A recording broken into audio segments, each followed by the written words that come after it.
शांति। कल हम सुना रहे थे कि दादियों ने किस प्रकार सिखाया, आगे बढ़ाया। तो कल परदादी की बात सुना रही थी कि सिर से लेके नीचे पाँव तक एक एक बात की शिक्षा देके हम बहनों को सिखाते थे। तो एक बार की बात है कि लौकिक में बिजनेस था फैंसी सामान का, और जब भी घर जाते थे तो रबड़ ले आते थे। जो रबड़ कई कामों में यूज होता है, टोली के डिब्बे में भी लगाते हैं, कैलेंडर में भी कई चीज़ों में यूज होता है। और उस समय तो हम लोग चोटी में भी, बालों में भी लगाते थे। तो लौकिक में जब रबड़ को देखते थे तो घर में इधर उधर पड़ी होती थी, बरामदे में, कमरे में, बाथरूम में भी पड़ी रहती, उठाते थोड़ी पड़ी रहती थी।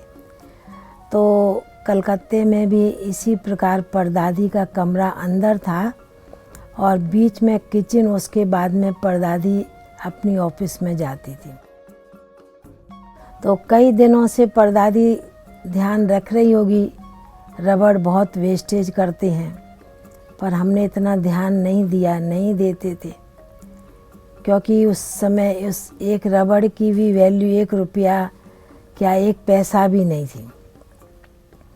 तो परदादी 2-4 दिन से ध्यान रखी होगी। तो एक दिन मेरे को कहती है कि क्रॉस कर रही थी अपने कमरे से किचन होते ऑफिस में जाने के लिए। तो दादी ने कहा, रुक्मणी तुम ये रबड़ उठाओ।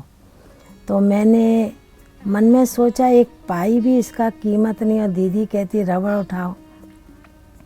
तो हमने वो रबड़ उठाया, और उठाने के बाद वो रबड़ साबुत निकला। कई बार ऐसा होता कि रबड़ पड़ा होता ज़मीन में, टूट के भी वो साबुत गोल दिखाई देता है, पर जो उठाया वो साबुत था। तो परदादी ने कहा कि देखो, तुम 1 रबड़ गंवाएगी, तुम्हारा 1 लाख का भाग्य कम हो जाएगा। अब मेरे को अंदर में बहुत सोच चलने लगा, ख्याल चलने लगा कि इनके साथ में इतना 18 घंटा सेवा करती हूँ। अब दीदी कहती 1 रबड़ गंवाया, तुम्हारा 1 लाख का भाग्य कम होगा। तो मैंने मन में सोचा कि मैं टोली के डिब्बे में रबड़ नहीं लगाऊंगी, और चोटी में तो लगाऊंगी नहीं। तो कुछ समय के बाद मैंने परदादी को कहा कि मैं टोली का डिब्बा भरूंगी, पर रबड़ नहीं लगाऊंगी। तो उन्होंने हमको बहुत प्यार से पूछा और समझाया कि ये बताओ, ना कौन बोलता है? तो बोला, तुम नास्तिक हो क्या? मैंने बोला, नहीं नास्तिक तो नहीं हूँ, तो आस्तिक। तो तुमने ना क्यों बोला? तो बताओ अभी क्या करना है, ना करना है या हाँ करना है? तो मैंने बोला ठीक है, रबड़ ज़रूर लगाऊंगी। तो इस प्रकार हम देखते थे कि छोटी छोटी बातों के ऊपर दादियों की एक बहुत बड़ी शिक्षा समाई होती थी। तो कहने का मतलब, होती छोटी सी चीज़ पर उसकी कीमत इतने बड़े रूप से दादियाँ गहराई से समझाती थी। क्योंकि हमने आज 60 साल से देखा, यज्ञ को भी एकानामी के रूप से चला आया, दादियाँ भी एकानामी के रूप से चलीं। पर दादी तो पानी भी पीती थी, उतना ही पानी पीती थी जितनी ज़रूरत है। यदि थोड़ा भी पानी जास्ती होता था तो कहती थी पानी परमात्मा का है, दिया हुआ, और यदि तुमने भर के लाया, मैं तो इतना पानी पीऊँगी नहीं। और दूसरी कोई बहन आएगी, वो उठा के ले जाएगी, पानी को गिरा देगी, क्योंकि पानी बॉयल करके पीते थे, उबला पानी, तो गैस तो ख़त्म होती थी। तो इस प्रकार दादी कहती थी कि जितना पीना उतना ही लाना मेरे गिलास में, नहीं तो दूसरा कोई व्यक्ति उठा के उसको गिरा देगा। तो तो ये भी तुम्हारे वेस्ट के खाते में, तुम्हारे कर्मों के खाते में जमा हो जाएगा। तो कई बार हम सोचते थे कि ये दादियाँ एक एक पाने के लिए, एक एक छोटी छोटी चीज़ के ऊपर बहुत अटेंशन देती हैं, पर ये समझ में नहीं आता था ये भी दादियों को बाबा ने एकानामी के संस्कार बहुत कूट कूट के भरे हुए थे। जिस प्रकार दादी, एक बार की बात है, हम कहीं से आ रहे थे दादी के साथ भोग लगा के, तो जिस सेंटर पर थे बीच में थोड़ा लकड़ी का टेरेस था, आने और जाने का रास्ता था लकड़ी का। तो एक कुमारी बहुत तेज़ी से दौड़ती हुई चली आ रही थी। उसने सोचा कि अभी तो बड़ी दीदी है नहीं, तो थोड़ा थी 18-19 साल की, तो थोड़ा बड़े नहीं होते हैं तो थोड़ा नटखटपना होता है। तो बहुत तेज़ी से दौड़ के चली आ रही और बड़ी दीदी सीढ़ी चढ़ के आगे आगे आ रहे थे, मैं पीछे पीछे उनके चल रही थी। तो दीदी ने कहा कि अच्छा वो जो कुमारी दौड़ के जा रही थी उसको बुलाओ। तो हमने उसको बुलाया और हमने उसको कहा कि तुमको दादी बुला रही है। तो ऐसे करके कुमारी आई। तो दादी ने कहा बहुत प्यार से कि अच्छा ये बताओ तुमको सतयुग में जाना है? तो उसने बोला हाँ सतयुग में जाना है। तो बोला सतयुग में जाना तो सतयुग की रिहर्सल यहाँ से करनी पड़ेगी, उसकी प्रैक्टिस यहाँ से चाहिए तभी जा सकते हैं। तो दादी ने कहा कि सतयुग में जाना है तो तुम थोड़ी देवताई चाल चल के दिखाओ, देवताएं कैसे चलते हैं। अब दादी तो 70 साल की उस समय थी और वो तो 18-19 साल की कुमारी।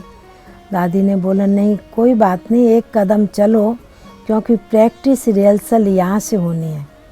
तो ऐसे करके वो कुमारी चली एक कदम, और चलने के बाद दादी ने उसको बड़े प्यार से कहा, गुस्से से नहीं बहुत प्यार से, कि कहा कि देखो हम बाबा के बच्चों को और हम मनुष्य आत्माएं इस धरती पर बैठे हैं, भारत माता कहते हैं, तो इस धरती माता पर भारत माता कहते हैं। तो इस धरती पर हम बैठे हुए हैं और इस धरती को यदि हम जोर से चलते हैं तो प्रकृति कहें, धरती माता को कितना ना दुख होगा। तो चलना ऐसे चाहिए जैसे देवताएं चलते हैं, क्योंकि सतयुग में देवता किसी को भी कोई प्रकार का, किसी भी प्रकार का दुख नहीं देंगे। तो इसलिए हम बाबा के ब्राह्मण बच्चों को भी यही प्रैक्टिस करनी है कि हमारा कर्म, हमारी चलन भी इसी प्रकार होवे, देवताई संस्कार होवे। एक हंसी की बात और याद आती है तो सुनाती हूँ कि एक बार ऐसे एक बहन गैस पर दूध चढ़ा के चली गई, वो भी टेरेस पर दूसरी तरफ चली गई। तो परदादी की ऑफिस तो किचन के पास में थी, तो दूध जो चढ़ा के गई तो थोड़े समय के बाद दूध बहने लगा, गैस से गिरा तो उसकी स्मेल आई, खुशबू आई, दूध निकल रहा है। तो परदादी अपनी ऑफिस से निकल के किचन में गई और किचन में जाने के बाद गैस को बंद कर दिया।